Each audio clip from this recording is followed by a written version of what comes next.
અનુપ્રાસ અલંકાર અહીં એક જ અક્ષરનું વારંવાર પુનરાવર્તન થાય છે અને ભાષાને સુંદરતા પ્રદાન થાય છે. કાકાએ કાકીને કાચના કબાટમાંથી કાચી કેરીનું કચુંબર કાઢવા કહ્યું. ખિસકોલી ખુશીથી ખજૂર ખાય. ગુલાબી ગાજર ગોળ ગોળ ગમત કરે.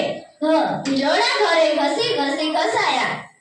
ચાર ચકલી ચોકમાં ચોખા ચણે. છગન છત્રી છોડ. જામનગરના જાંબુડા જમ.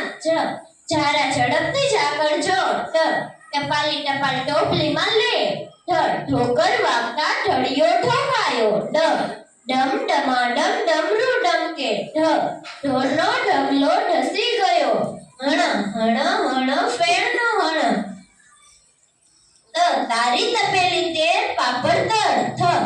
થોરનું થડ થોડું થોડું તોડ્યું. 10 દિવસ દાદાને દાંતમાં દુખ્યું. ધોબીએ થોડી ધજા ધોઈ. નાનું નાનું નગારું નદીએ નાવા જાય.